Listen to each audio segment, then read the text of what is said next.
Hello පරිසමට ඇති කියලා හිතනවා හැමෝම.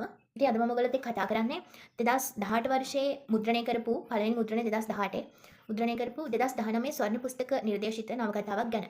ඇත්තට මේ කතුවරයා ගැන ඔයගොල්ලෝ දන්නවා ඇති. හැබැයි මම නම් මේ කතුවරයාගේ කියවන පළවෙනි පොත, කියවපු පළවෙනි පොත. හරි ලස්සනයි. මේක මා ඔයගොල්ලෝ දන්නවා ඇති. මම පෙන්නන්නම්. මේ පොත ඇත්තටම මෙයාගේ පොත මම කියවපු පළවෙනි වතාව කිව්වා. මම උනන්දුවක් දක්වුවේ නැහැ මෙයාගේ පොත් කියවන්න. මම කියෙව්වේ මොහන් රාජ් මඩවල සර්ගේ, තොඩුපුල් ශාන්ත සන්නස්ගල සර්ගේ, මහින්ද ප්‍රසාද් මස්තිඹුල් සර්ගේ වගේ පොත් තමයි මම ගොඩක් උනන්දුවක් දක්වන්නේ. නමුත් මේක මට අහම්බෙන් හම්බ වෙච්ච පොතක්.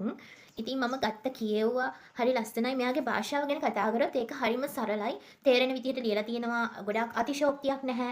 ඒ කියන්නේ සාමාන්‍ය සමාජයේ වෙන දේවල් යථාර්ථය තමයි මෙයා පෙන්වුම් කරලා තියෙන්නේ.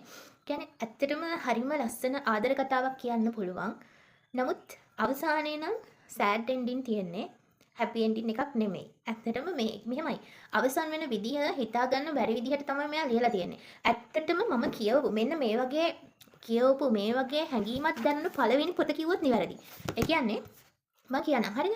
මේක කියවන දැන් අපිට යම් පොතක් කියවලා ඉවරුනාට පස්සේ ඒක ඇතුලේ තියෙන චරිත හැම දෙයක්ම අපේ හිතේ තියෙනවා නම් ඒ කතුවරයා සාර්ථකයි කියලා මම හිතනවා. මොකද අපිට ඒක දැනුනේ නැත්තම් අපිට ඒ චරිත මතක හිටින්නේ නැහැ. හැබැයි අපිට ඒ චරිත සමහර පොත්වල චරිත අදටත් මතකයි. ඉතින් මේ විදිහට මම මේකේ ඉන්නේ කවිතා පරරාජසිංහම් රේවත එදෙන්න මැරිඩ් කපල් එක මුලින් එදෙන්නගේ ළමයා තමයි නිර්මාල් කියන්නේ. එතකොට නිර්මාල් මැරි කරන්න ඉන්න ගෑනු ළමයා තමයි ඔඩ්රි කියන්නේ. ඉතින් මේ හැම චරිතයක් තුළම ජීවමාන හැඟීමක් දැනෙන විදිහට මේ කතුවරයා ලියලා තියෙනවා. ඉතින් ඒක කියවනකොට ෆිල්ම් එකක් බලනවා වගේ හැඟීමක් තමයි දැනුනේ. මට දැනෙන විදිහට මම මේ කියන්නේ. ඒක කෙනාගෙන් කෙනාට වෙනස් වෙන්න පුළුවන්. සමහර කෙනෙක්ට මේක තේරෙන්නේ නැති වෙන්න පුළුවන්. සමහර කෙනෙක්ට මේක සෙට් වෙන්නේ නැති වෙන්න පුළුවන්. හැබැයි මට දැනෙච්ච දේ, මට හිතුණ දේ තමයි මම කියන්නේ. ඇත්තටම මෙහෙම ෆිල්ම් එකක් බලුවා වගේ මට දැනුණ. හරිම ලස්සනයි. කවිතා පරරාජසිංහම් කියන චරිතය තුළ ජීවත් වෙන්න හිතුණා. ජීවත් වුණා. ඉතින් හැබැයි අවසානය මෙහෙමයි.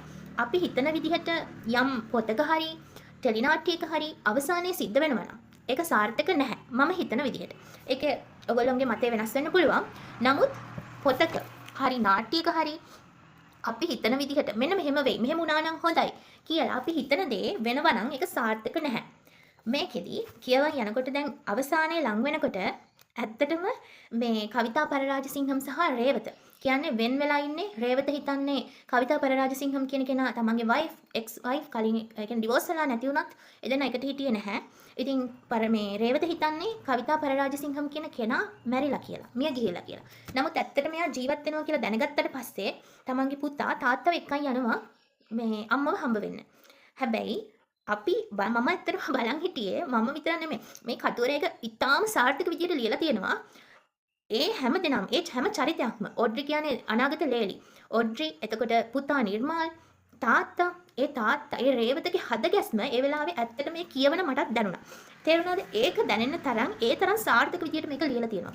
කියන්නේ ඒ රේවතගේ හද ගැස්ම ඔඩ්රිගේ නොයිවසිල්ල එතකොට නිර්මාල්ගේ බලාපොරොත්තුව මේ හැම දෙයක්ම එකතු වෙලා අපි ආසාවෙන් කියවන්නේ මෙයාලා එකතු වෙන්න ඕනේ. මේ ෆැමිලි එක එකතු වෙලා ඉස්සරහට යන්න ඕනේ. මේක තමයි එන්ඩින් එක කියලා හිතාගෙන අපි කියවනවා. හැබැයි අවසානයේ වෙන්නේ හිතුවේ නැති දෙයක්.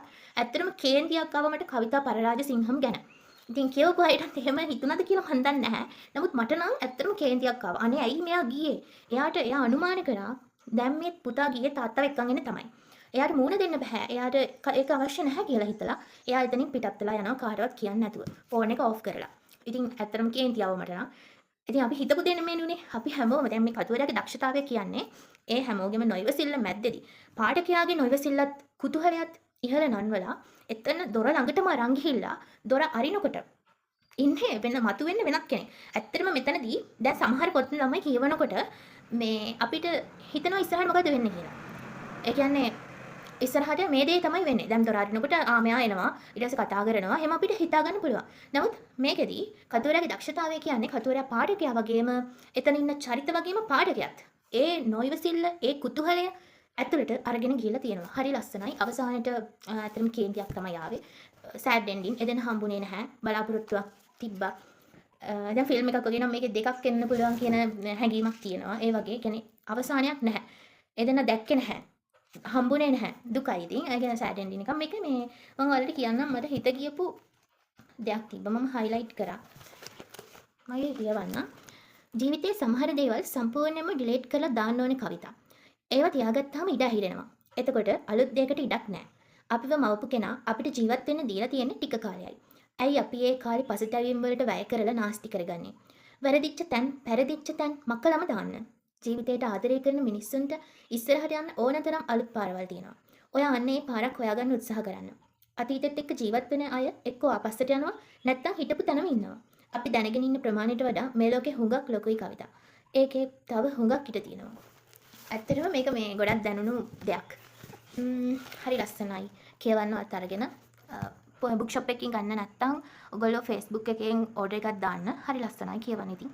මම මේ චූලාබේ ශාන්ත කුමාර හේරත්ගේ තව පොතක් ඕඩර් කරා ප්‍රේම සූත්‍ර. ඒ හරි ලස්සනයි. ඒක රිවිව් කියන්නේ මම ඒක මේ කමෙන්ට්ස් එහෙම බැලුවා හරි ලස්සනයි කියලා තිබ්බා කියවපු අය. ඉතින් මම එහෙම ලස්සනයි කියවට ගන්නත් බෑ. මොකද ඒගොල්ලන්ට තියෙන රස වින්දනය නෙමෙයි අපිට තියෙන්නේ. අපිට තියෙන රස වින්දනය නෙමෙයි ඒගොල්ලන්ට තියෙන රස වින්දනය කියන දේ වෙනස්.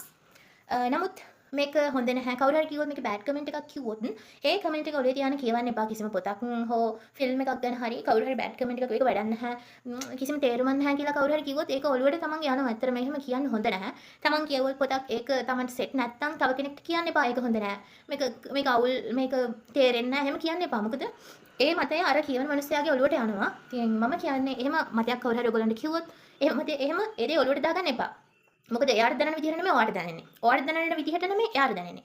ඔයාට සමහර විට මේ පොත කියවපු හොඳම පොත වෙන්න පුළුවන්. ඉතින් ඒ නිසා අනිත් අය කියන දේවල් අහන්න එපා.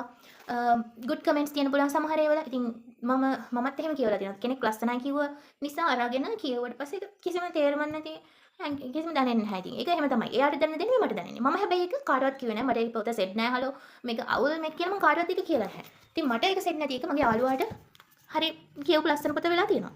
ඉතින් එහෙම දේවල් තියෙනවා. ඒ නිසා අනිත් අය කියන දේවල් හිතට අරගෙන කියවන්න යන්න එපා. හොඳ පොතක් වෙන්නේ නැති කියලා හිතාන කියවන්න. හොඳ වුණත් නැති වුණත් අනිත් අයට කියන්න යන්න එපා. ඉතින් ඇත්තටම මේ කතුරගේ පොත ලස්සනයි කියවන්න. මෙයාගේ පොත් හරි ලස්සනයි. අරගෙන කියවන්න මට කියන්න ඕනේ. ඒ ගැන මේ ගැන මට හිතුණ දේ. මේක කියවනකොට මට දැනුණු දේ. බයි පරිස්සමට ඉන්න.